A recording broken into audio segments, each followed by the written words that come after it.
Shri Bhaktivedanta Narayan Gosai Maharaj Shri Gurudev Ki Jai Nitil Vishram Shnipad Ashtatarashatashmat Shri Bhaktivedanta Vaman Gosai Maharaj Ki Jai Nitil Vishram Shnipad Ashtatarashatashmat Shri Bhaktivedanta Swami Maharaj Shri Prabhupada Ki Jai Nitil Vishram Shnipad Ashtatarashatashmat Shri Bhakti Pragyan Keshav Gosai Maharaj Ki Jai Nitil Pavishtam Vishnupad Ashtatarashatashmat Shila Bhakti Siddhanta Saraswati Gosai Prabhupada Ki Jai Nitil Pavishta Mahabhagavat Shila Goksharas Babaji Maharaj Ki Jai Nitil Pavishta Shila Satchidananda Bhakti Vinod Thakur Ki Jai Nitil Pavishta Vaishnav Sarvabhauma Shila Jagannathas Babaji Maharaj Ki Jai Shri Rupanu Gauriya Guru Varga Ki Jai Shri Rupa Sanatan Bhatta Raghunath Jeev Gopal Padadash Raghunath Shara Gosai Prabhu Ki Jai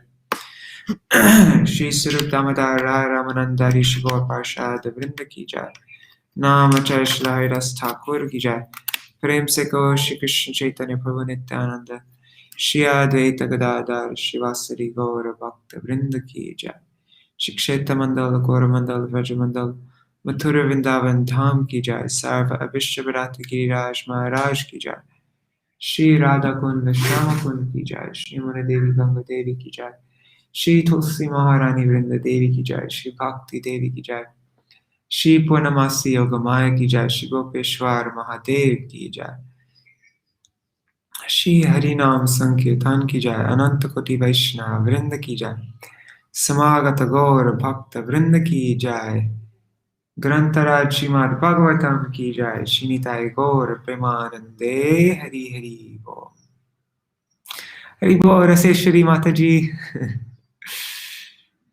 Glad you can join. So I'm going to continue reading from Srimad-Bhagavatam starting from tomorrow, but since there's been such a long gap in between, I just wanted to read something to bring us up to where we are so we get the flow and we just have perspective of what's happening, where we are and everything. Haribo, Anjali. Okay, so I'm reading from this book. It's called Bhagavat. What is it called? Bhagavat Pravaha, and it gives a summary of all the Srimad-Bhagavatam. So let me. Oh wait, I haven't shared my screen. So 1 second. Share. There.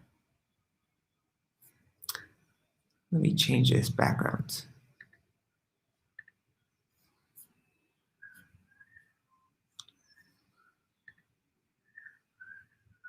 Okay. Just moving the screen here.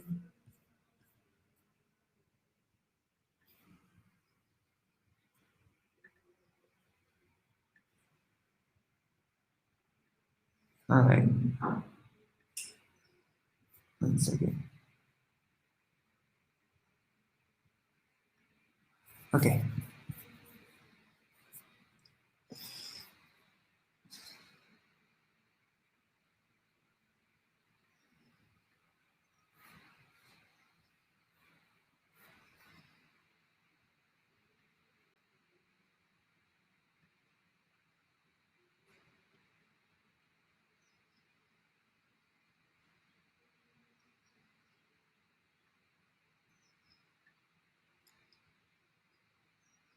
There. Okay.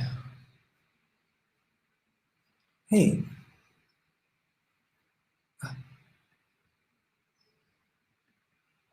Okay, sorry about that. Canto 3. The third and fourth cantos represent the thighs of the Lord Krishna's divine body. Through the conversation of Vidura and Maitreya, the third canto describes both Sarga and Visarga.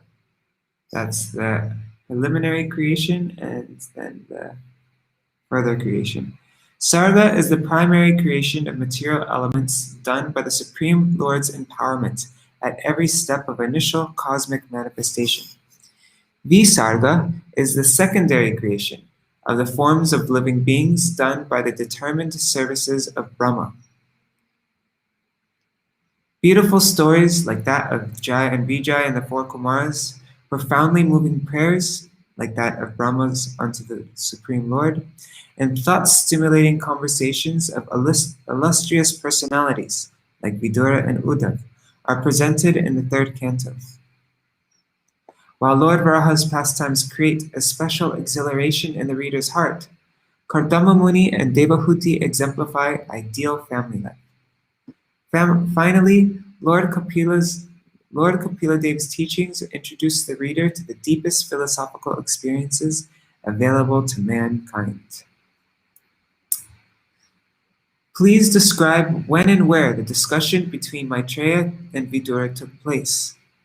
The inquiries of saintly Vidura must have been significant, highly purposeful, and adored by learned people. King Parikshit earnestly asked Shukadev Goswami.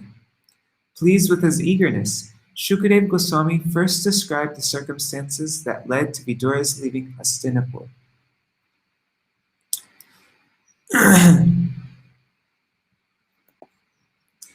An abuse that led to absorption. Blinded by the selfish desire to install his dishonest sons as the rulers, Dhritarashtra had set fire to the lacquer house to burn his fatherless nephews, the Pandavas. He did not forbid Dushashan's abominable act of dragging Draupadi by the hair into the assembly, although she was weeping helplessly. Dhritarashtra and party cheated Yudhisthira in the fateful gambling match and later refused his rightful share of the kingdom, disregarding even Krishna's advice on this matter. During this time of the Kauravas' dishonest maneuvering, the pure-hearted Vidura advised Dhritarashtra, return the legitimate share of the kingdom to the Pandavas, who have been tolerating all of your offenses. Lord Krishna is on their side, and all the kings and Yadus are with Krishna. If at all you wish good fortune for the entire family, immediately get rid of your offense-personified son Duryodhan. Hearing this, sinful Duryodhan was swollen with anger and insulted faithful Vidura. Who called this son of a maidservant here? He betrays those upon whom he subsisted and spies in the interests of the enemies. Drive him away from this palace with only his breath to carry. Pierced by the sharp words, Vidura left his brother's palace. He understood the influence of Maya on arrogant Duryodhan, who was heading toward his own ruination. At the time, Vidura saw how the Lord was availing him the opportunity to absorb himself exclusively in bhakti.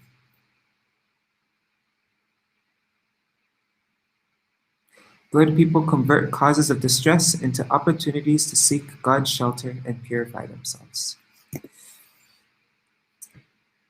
Vidura was always pure in actions and pious in intentions. Yet he thought that he had become contaminated in the company of duplicitous Dhritarashtra and diplomatic Duryodhan. Thus, he considered himself unfit to associate with Lord Krishna right away. To purify himself, he traveled to various holy places, dressed as a mendicant. He eventually reached Prabhas Kshetra in the current Indian state of Gujarat. By this time, the Kurukshetra battle was over, and Yudhisthira had rightfully gained control over the earth. Further years passed as Vidura crossed through various provinces, finally reaching the bank of the Yamuna, where he met Uddhav, an intimate associate and cousin of Lord Krishna. Remembrance in separation is union. Vidura embraced Uddhav and inquired about the well-being of the Yadus. Uddhav lost everything in loving remembrance of lost in loving remembrance of Krishna and separation, remained silent.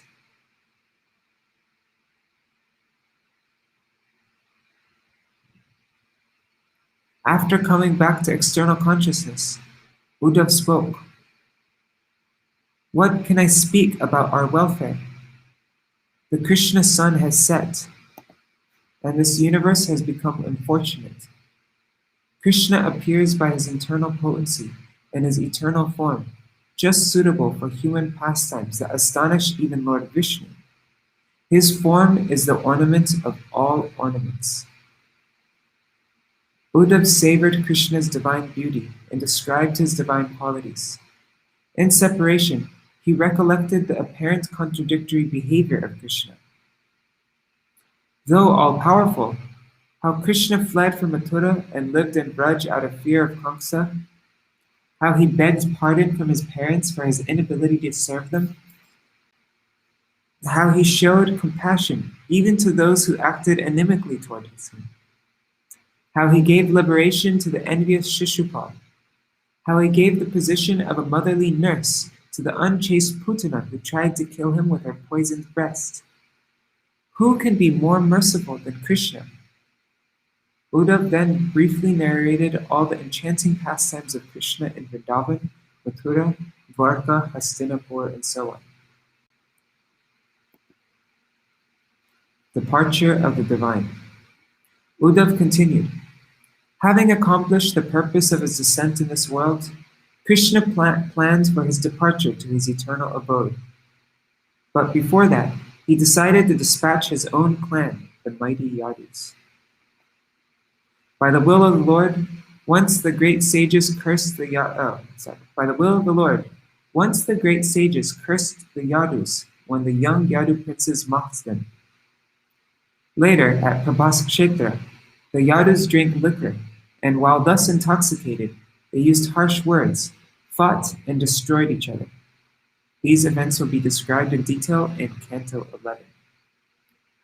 Lord Krishna witnessed all of this, went away, and sat down under a tree on the bank of river Saraswati. But previously in Dwarka, Krishna had taught me Uddhav Geet and instructed me to give this message to the sages of Badarikashram. Though being unable to bear any separation from him, I followed him to Prabhas Kshetra. There I saw him alone, resting against a young banyan tree. At that time, Maitreya Rishi also appeared there on account for some rare good fortune. Krishna then addressed me, and Maitreya also listened attentively and submissively. Krishna spoke to Uddhav. I know your heart's desire for my association. Your present life is the last. Smeared in tears, Uddhav said, O my Lord, I am anxious to serve your lotus feet. If you think that I am competent, kindly explain the knowledge of yourself, which you have spoken to Brahma, the Chatushloki. By that I will be able to cross over the ocean of sorrow after your disappearance. Lord Krishna then instructed Uddhav about his transcendental situation, his dealings with devotees in Dwarka and Vrindavan, which he had not spoken even to Brahma in the Chatushloki. Then Krishna told Uddhav to proceed to Badarik Ashram.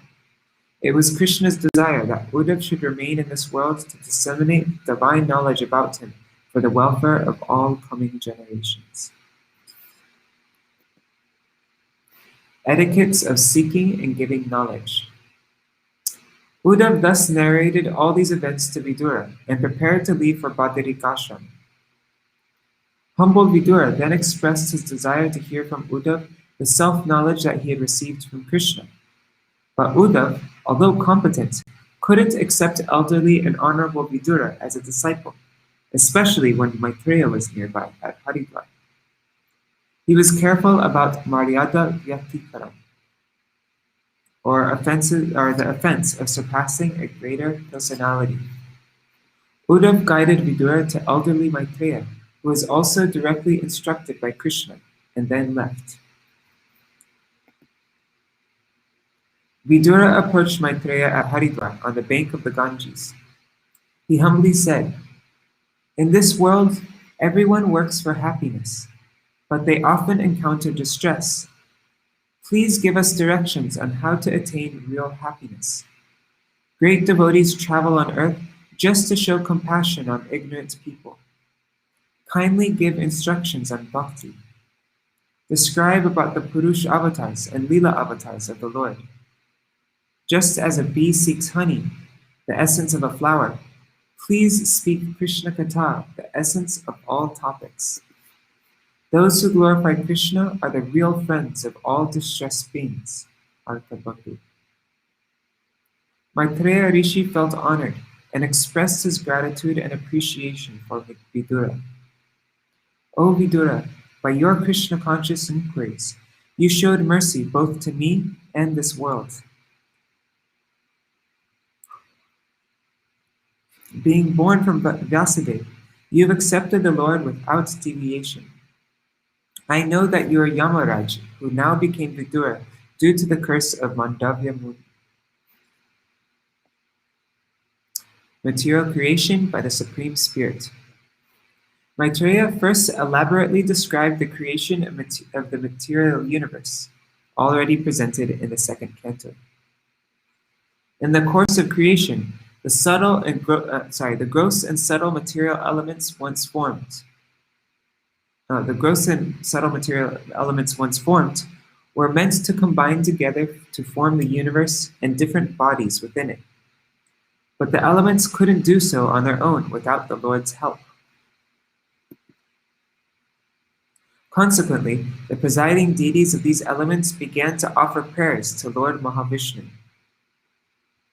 O Lord, your lotus feet are the umbrella that protects the surrounded devotees from the rains of material miseries. Your feet, the source of the river Ganges, vanquish all sinful reactions, reveals knowledge, inspires detachment, and bestows courage. Materialistic people cannot approach them, but devotees who relish your pastimes can approach your lotus feet.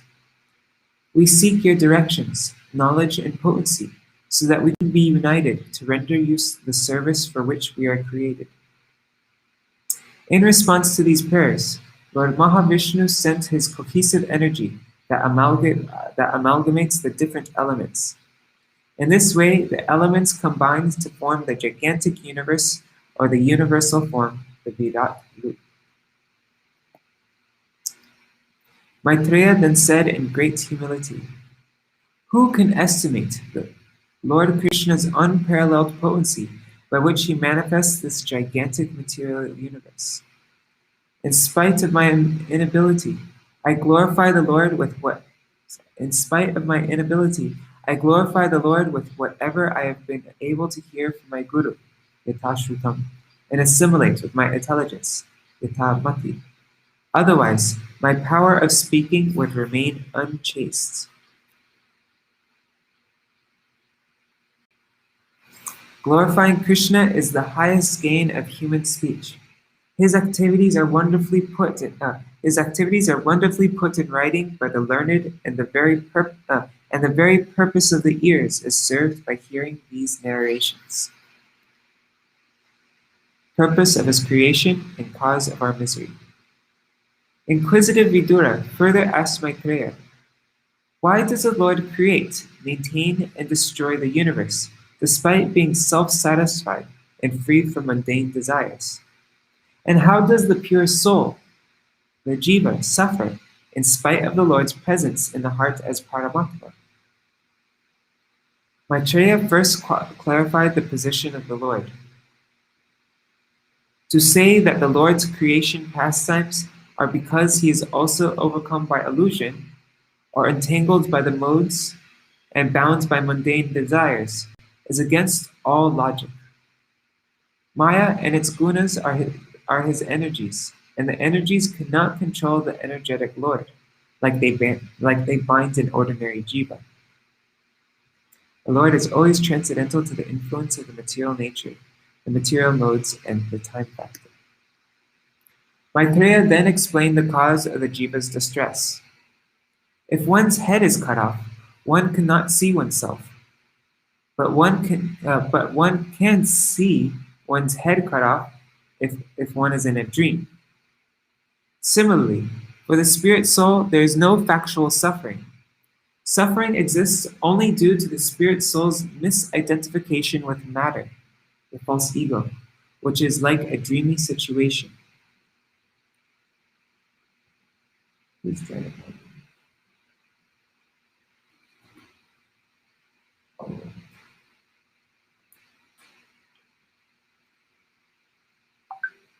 One second. Sorry, that's an important call. I'm just going to tell her that I will be back. Hari Bol Shri Ram Prabhu, I'm just in the middle of a Srimad-Bhagavatam reading, so I will call you as soon as I'm over, if that's okay. I mean, sorry, as soon as it's over. Okay. Suffering exists only due to the spirit soul's misidentification with matter, false ego, which is like a dreamy situation. As the moon reflected on water appears to tremble, being associated with the quality of water, the self similarly appears to be material due to its association with matter in the form of false ego. This delusion can be dispelled by taking to bhakti yoga. Simply by chanting and hearing about Krishna, one can achieve cessation of unlimited miserable conditions. So then what to speak of having attraction to serving Krishna? Feeling himself obliged, Vidura expressed his gratitude to Maitreya for enlightening him. I am convinced about the insubstantiality of the material world, but I can realize it only by serving great devotees like you. Service to pure devotees is rare and enables one to develop love of God and dispels all material distress. Vidura then requested Maitreya to explain about Sarga, Visarga, Manvantar, the Lord's avatars, Varnashram, Yoga, Gyan, and so on. Maitreya responded, Srimad-Bhagavatam was spoken to mitigate the miseries of common people who worked hard for a meager amount of material happiness. It was first spoken by Lord Sankarshan to sage Sanat Kumar, who explained it to Sankyayan Muni, who then spoke it to Parashar and Brihaspati. Parashar spoke it to me. Creating the Creator.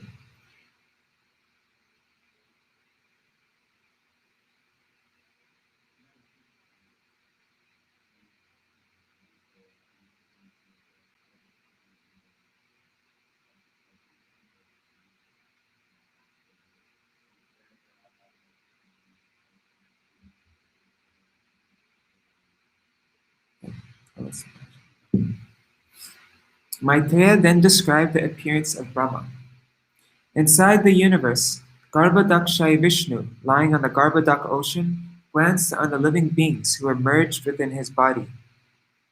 A lotus sprouted from his navel and illuminated everything in the universe. Self-born Lord Brahma took birth in the lotus. Searching for the root of the lotus, Brahma entered its stem, but couldn't trace out its root.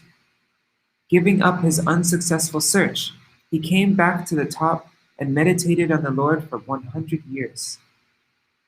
Brahma could then see the gigantic body of Sheshnath, upon whom Garbhodakshai Vishnu was lying alone. He was looking splendorous with his shining bodily luster, ornaments, moon-like toenails, yellow cloth, Srivatsa mark on the chest, and so on. He acknowledged the service of his devotees with his enchanting smile that vanquished their distress. Brahma then began to offer heartfelt prayers to the Lord, seeking empowerment to carry out his service of creation from the ingredients created by the Lord already. Brahma said, O Lord, you are the supreme knowable object, having the most auspicious form. You dwell in the hearts of those devotees who smell the aroma of your lotus feet and see you in their favorite forms through their ears, that is by hearing the scriptures.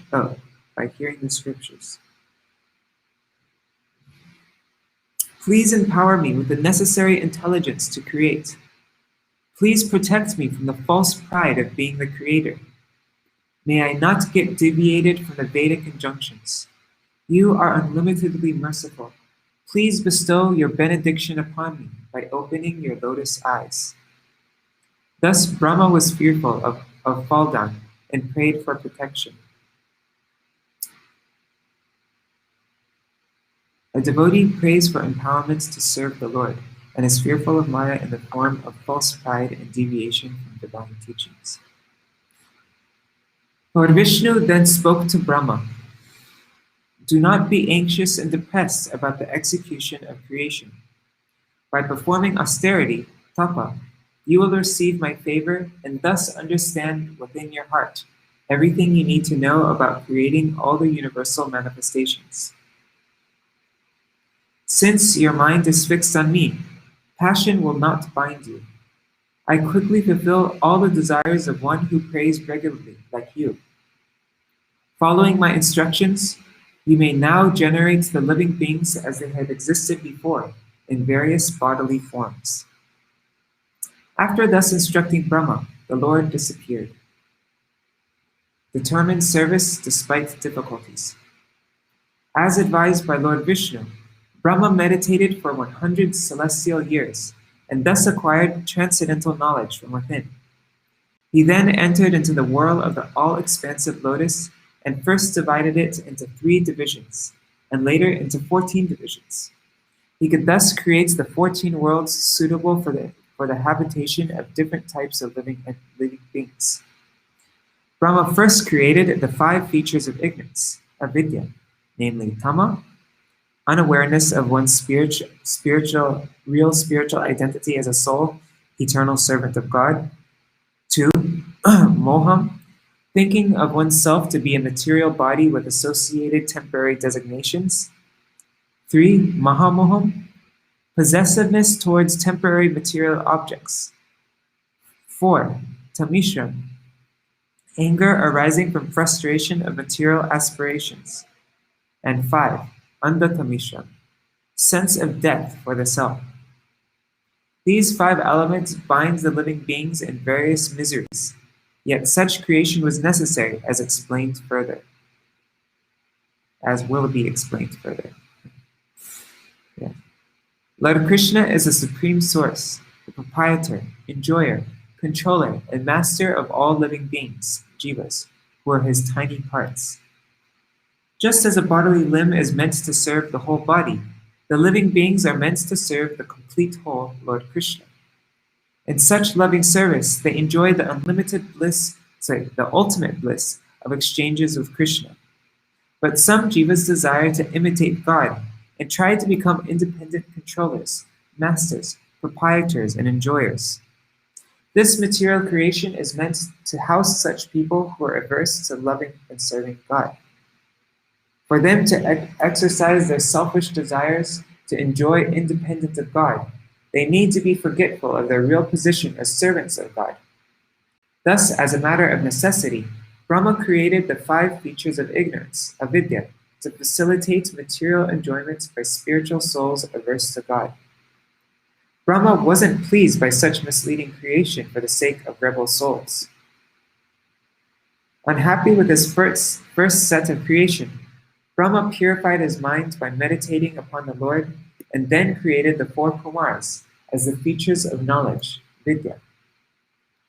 Brahma's responsibility was to enable the birth of souls as embodied Brahma's responsibility was to enable the birth of souls as embodied beings. So he asked the Kumars to create progeny. But they refused to do so because they were devoted to Vasudeva, and they aimed only at liberation and wished to remain celibates forever.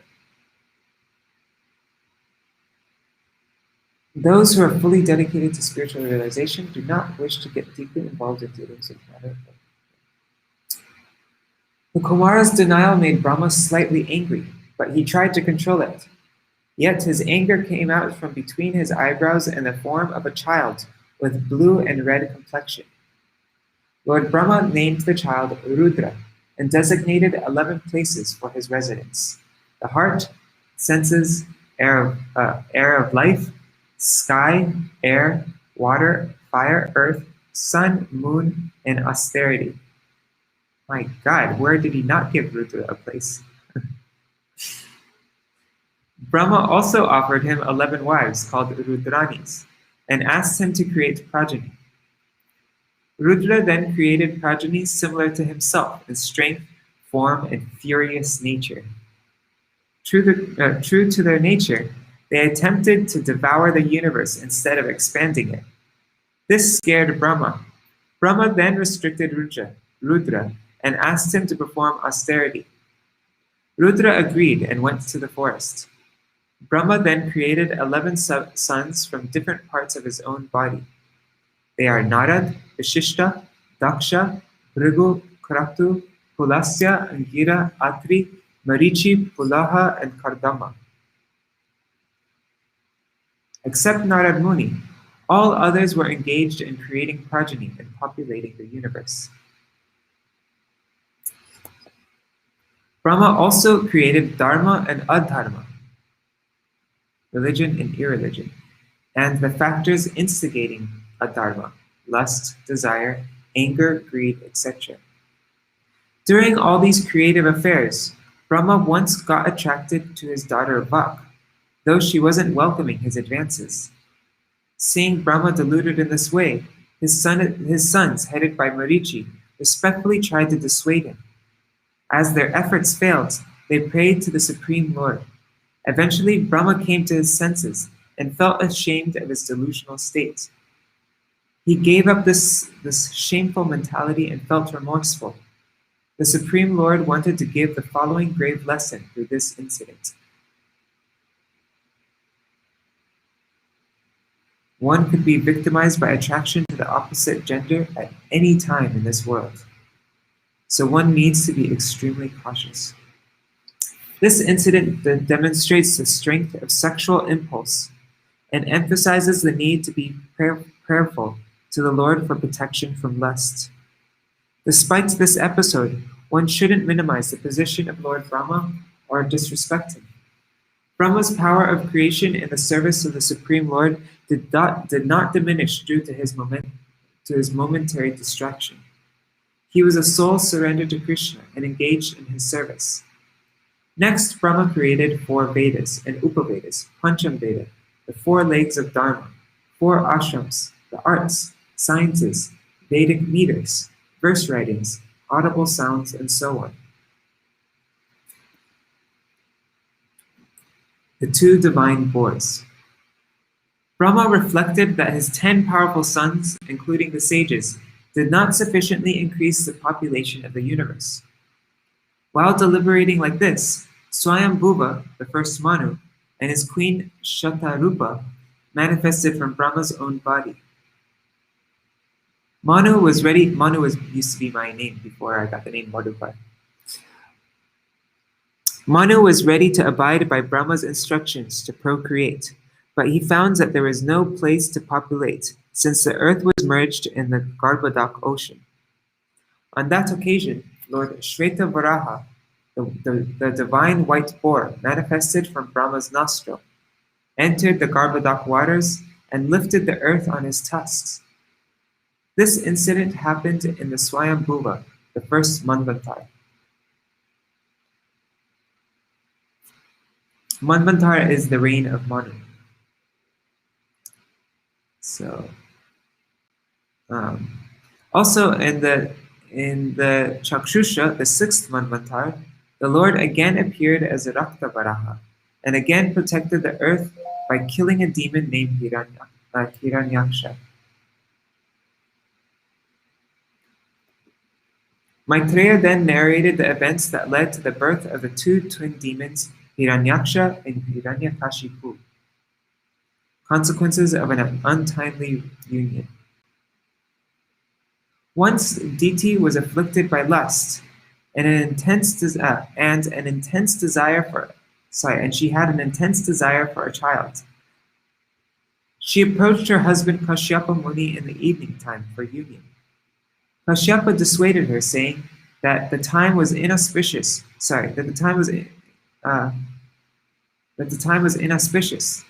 and ghosts and their master Shiva move about at that time. However, Diti was pressed by Cupid and pulled Kashyapa by his clothing. Not so self-controlled, Kashyapa gave obliged her unable uniting her.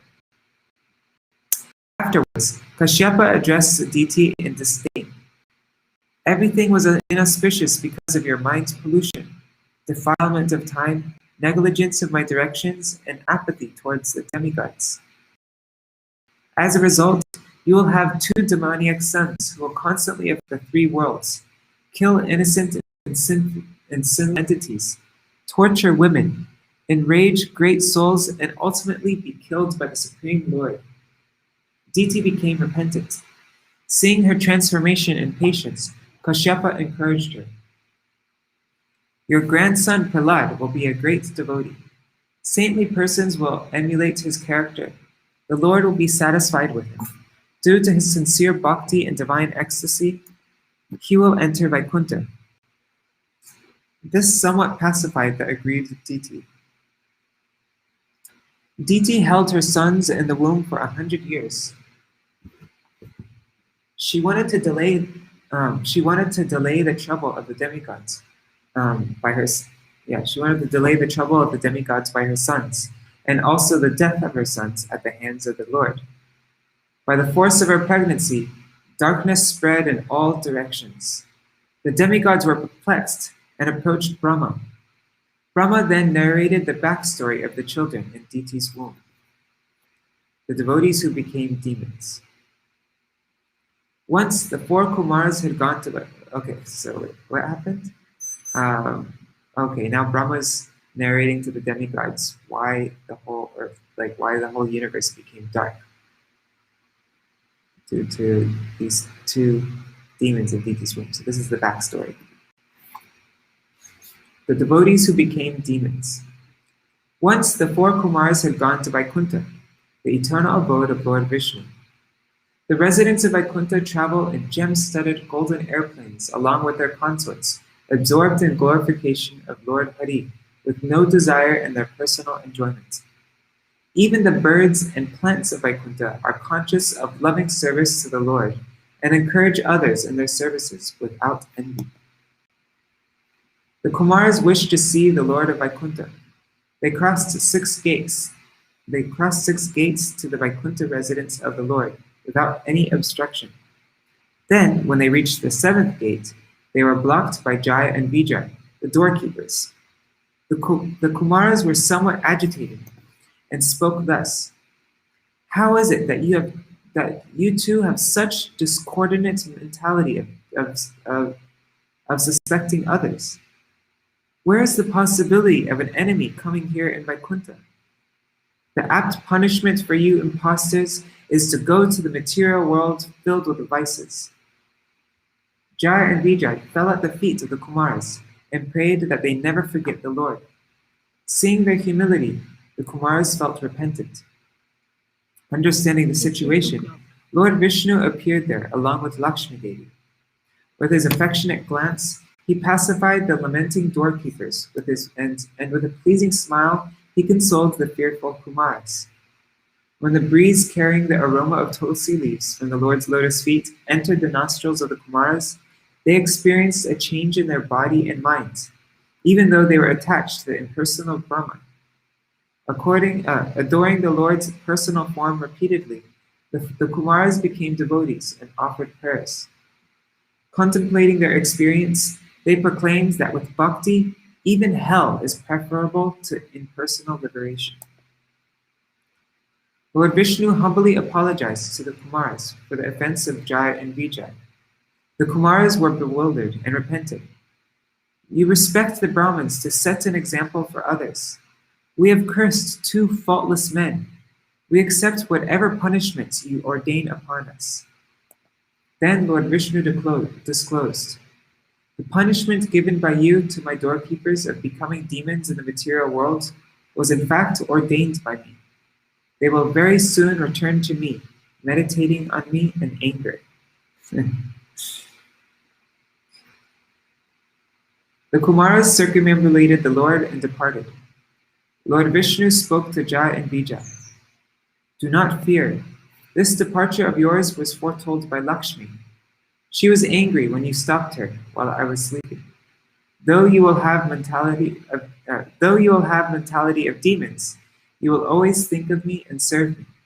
I will experience pure happiness by fighting with you too. Thus, Jaya and Vijay left Vaikuntha and entered Diti's womb. After describing this incident, Brahma told that demigods. Sorry. After this incident, Brahma told um, those demigods that the Supreme Lord. He told those demigods that the Supreme Lord alone would come to their rescue.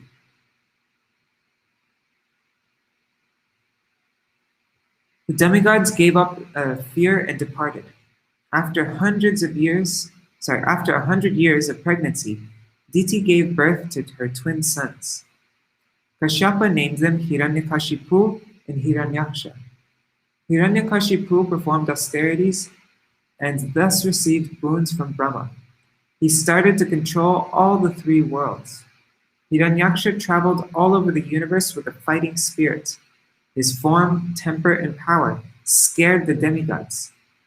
Desiring to sport, he entered the ocean and reached Vibhavari, the capital of Varuna, and provoked him for a fight.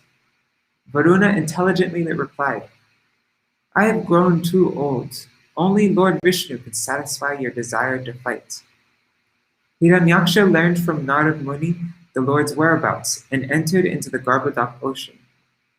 There he saw the Lord in the form of a boar, Varaha, bearing the earth on his tusks. He criticized the Lord with ill names and addressed him as an animal, a forest dweller, lowest of the demigods, and so on. The Lord was pained by these abusive words, but seeing that the earth was frightened, he bore the pain and rose out of the water. Varahadev challenged Hiranyaksha, and after a fierce battle with him, the Lord slapped him in the root of the ear. The demon fell down dead like an uprooted tree. Thus accomplishing the mission of the demigods, the Lord returned to his own abode being glorified by him. An ideal family life. Thereafter, Vidura inquired from Maitreya on how the universe was further populated by Swayambhuva Manu's children. Swayambhuva Manu had two sons, named Priyavrat and Uttanapad, and three daughters, namely Akuti, Prasuti, and Devahuti. Maitreya first described the descendants of Devahuti, who was married to Kardama Muni.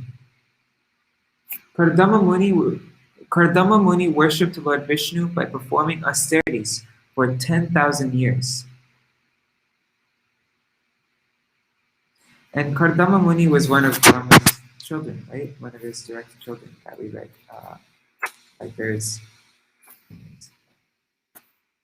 Kardama Muni worshipped Lord Vishnu by performing austerity for 10,000 years with a desire to get a suitable wife. His desire wasn't for sense enjoyment, but to fulfill the instruction of Brahma to create progeny, which was in turn a service to Lord Vishnu. After having some children, Kardama wished to retire from active family life and dedicate himself completely to bhakti. Lord Vishnu appeared before Kardama in an enchanting form. With natural love, Kardama offered obeisances and prayers. Lord Vishnu reassured him, what you have desired for has already been arranged. Swayambhuva Manu will come here and offer his marriageable daughter, Devahuti, to you. She will bring forth 9 daughters. From you, and through them the sages will duly beget children. You will be fully conscious of me, and I shall appear as your son, Kapila, and instruct Devahuti with a system of philosophy. Saying this, the Lord departed. As foretold by the Lord, Swayambhuva Manu came along with his wife Shatarupa and daughter Devahuti to the hermitage of Kardama Muni at Bindu Sarovar. Kardama received Manu with due honor and extolled the glories of a king who embodies the protective energy of the Lord Hari. Feeling modest, Manu glorified Kardama in return. and in return describing the glories of the Brahmins who preserve the Vedic knowledge by propagating it. So it seems like there's always words missing here. Glorified, Manu glorified Kardama in return describing the glories of the Brahmins who preserve the Vedic knowledge by propagating it. As predicted by the Lord, Manu and Shatarupa conducted the marriage of Devahuti and Kardama and returned to their capital. Manu led a very Krishna-conscious life, despite possessing great material opulence. Being a saintly king, he heard Krishna Katha daily and chanted the Lord's pastimes. In his long life of a Manvantar, he didn't experience material miseries as he took exclusive shelter of the Supreme Lord.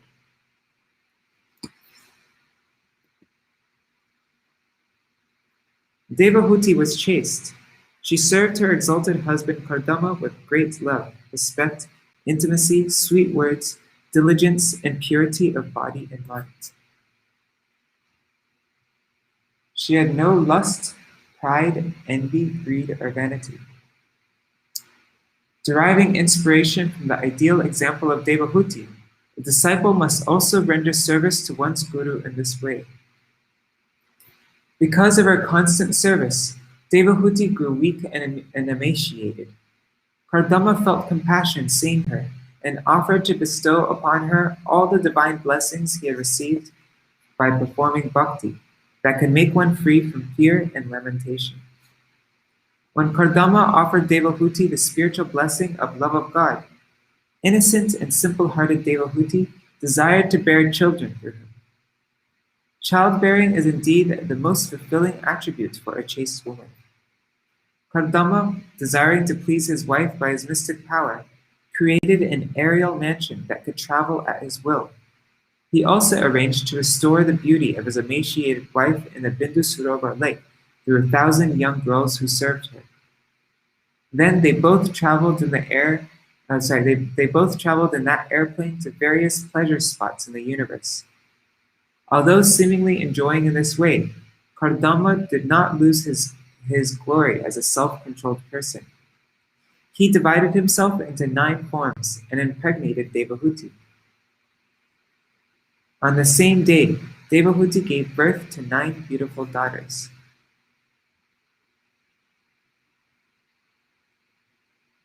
Having fulfilled his promise of offering offspring to Devahuti, Kardama desired to leave home and to pursue his real concern of spiritual perfection. Realizing her saintly husband's spiritual disposition, Devahuti found herself cheated by Maya. She humbly submitted, "Not knowing your greatness, I have associated with you for my enjoyment, and not for cultivating knowledge of the Supreme Lord. Nevertheless, associating with devotees even in ignorance should lead to liberation." Devahuti indirectly asked Kardama to bestow her a son who could protect her after Kardama's retirement and marriage of her daughters, and also spiritually enlighten her.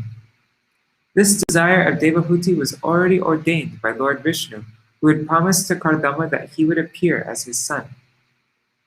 Eventually, Lord Kapila appeared from Devahuti's womb. All the demigods and celestial beings celebrated this event.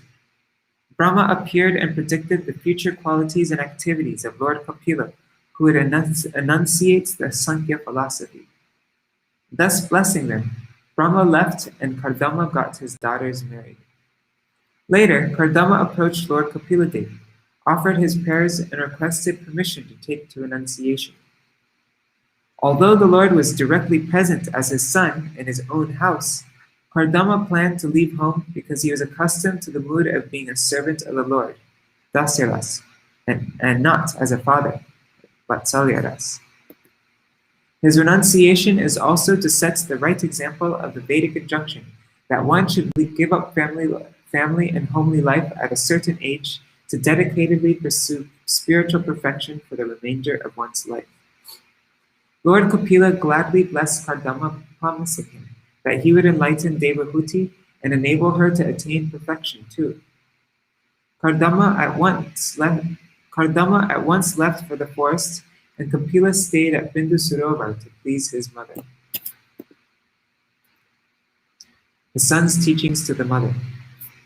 Devahuti approached Lord Kapila and said, "You have arisen like the sun to dissipate the darkness of ignorance of the universe. Please dispel my illusion of false ego, aham mameti, and the conception created by Maya. I and mine. Please dispel my illusion of false ego of I and mine." Adhyatmika Yoga. Kapila expounded, "I consider Adhyatmika Yoga, the yoga system concerning the soul, as the most beneficial path. In this yoga, the mind is the pivot. Mind attached to material modes causes bondage, and the mind attached to God causes liberation. When the mind is cleansed of lust and greed by the practice of bhakti, one becomes indifferent to material happiness and distress. Such bhakti is attained in the association of devotees, sadhus, who are tolerant, merciful, friendly, peaceful, and are dedicated to Lord Krishna. Hearing about Krishna and the association of sadhus satisfies the ears and gradually bestows love for the Lord. Practice of jnana, analytical knowledge of matter and spirit, and yoga, meditation on the Lord, are incomplete without bhakti." Bhakti. Hearing about the excellence of bhakti, Devahuti further asked Kapila, "What kind of bhakti should I perform to easily attain your lotus feet?" Lord Kapila explained, "Bhakti has to be performed without material desires by engaging the senses in the Lord's service according to the instructions of Guru and scriptures, and with mind exclusively and spontaneously dedicated to the Lord. Those who are not ready for spontaneous bhakti, bhav bhakti, should perform bhakti according to regulative principles, Vaidhi sadhana bhakti." Devahuti understood that she has to exclusively perform bhakti alone, yet she inquired from Kapila about the paths of jnana and yoga, just to understand them. I think this is where we read up to in Srimad-Bhagavatam.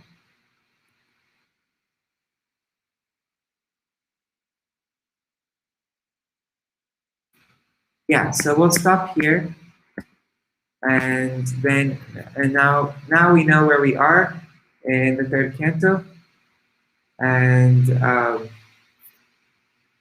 yeah, and so now we can begin again, reading directly from Srimad-Bhagavatam.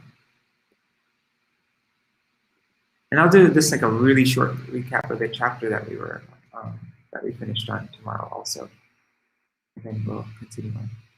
All right, thank you so much for joining, and I'll see you all tomorrow. We accept whatever punishment you ordain by us. Oof. Yep, I'm just looking at the comments. All right. Let's say Shri Mataji, I'm not going to play the Mridanga today, but I'll do it tomorrow. Hare Krishna, Krishna Krishna, Hare Hare, Hare Rama, Rama Rama, Hare Hare, Hare Krishna, Krishna Krishna, Hare Hare, Hare Ram, Ram Ram, Hare Hare, Hare Krishna, Krishna Krishna, Hare Hare, Hare Ram, Ram Ram, Hare Hare, Hare Bol, Hare Bol, Hare Bol, Nitai Gaur, Hare Bol, Nitai Gaur, Hare Bol, Hare Bol, Hare Bol, Nitai Gaur, Hare Bol. Jai Shri Guru Gauranga Gandharva Giri Hari, Shri Radha Vinod Bihari Ju Ki Jai, Shri Govinda Gopinath Maran Mohan Ju Ki Jai, Nikhil Vishnu Vishnupad, Ashtatara Shata Shishma Chila Bhakti Grantha Narayan Goswami Maharaj Shri Gurudev Ki Jai, Nikhil Vishnu Vishnupad, Ashtatara Shata Shishma Chila Bhakti Grantha Vaman Goswami Maharaj Ki Jai. Nityalapa Vishnu Vishnupad Ashtatara Shatashmad Srila Bhaktivedanta Swami Maharaj Srila Prabhupada Ki Jai. Nityalapa Vishnu Vishnupad Ashtatara Shatashmad Srila Bhakti Vigyan Keshav Goswami Maharaj Ki Jai. Nityalapa Vishnu Vishnupad Ashtatara Shatashmad Srila Bhakti Siddhanta Saraswati Goswami Prabhupada Ki Jai. Nityalapa Vishnu Mahabhagavat Srila Bhakshivas Babaji Maharaj Ki Jai. Nityalapa Vishnu Srila Satchidananda Bhakti Vinod Thakur Ki Jai. Nityalapa Vishnu Vaishnava Sarvabhauma Srila Jagannath Das Babaji Maharaj Ki Jai. Shri Rupa Gauriya Guru Varga Ki Jai. Shri Rupa Sanatan Bhatta Raghunath Shri Jeev Gopal Padashaghunath Shara Goswami Prabhu Ki Jai. Shri Sarup Damodar Rai Ramanandari Shri Gaur Parshad Vrinda Ki Jai. Nama Chai Shri Hairas Thakur Ki Jai. प्रेम से कहो श्री कृष्ण चैतन्य प्रभु नित्यानंद श्री अद्वैत गदाधर शिवासरी गौर भक्त वृंद की जय। श्री क्षेत्र मंडल गौर मंडल ब्रज मंडल मथुर वृंदावन धाम की जय। सर्व अविश्य विराट गिरिराज महाराज की जय। श्री राधा कुंज श्याम कुंज की जय। श्री मुन देवी वृंद देवी की जय। श्री तुलसी महारानी वृंद देवी की जय। श्री भक्ति देवी की जय। श्री पूर्णमासी योग माया की जय। श्री गोपेश्वर महादेव की जय। श्री हरिनाम संकीर्तन की जय। अनंत कोटि वैष्णव वृंद की जय। समागत गौर भक्त वृंद की जय। श्री निताय गौर प्रेमानंदे हरि हरि बोल। वृंदाय तुलसीदेवाय प्रियाय केशवाय कृष्ण भक्ति प्रदेवी सत्यवताय नमो नमः। वंशकल्पतरुभ्यश्च कृपा सिन्धुभ्यैव च पतितानां पावनेभ्यो वैष्णवेभ्यो नमो नमः। Dandala pranams. See you all tomorrow. I'm happy to finally start again after such a long break. All right, here you go.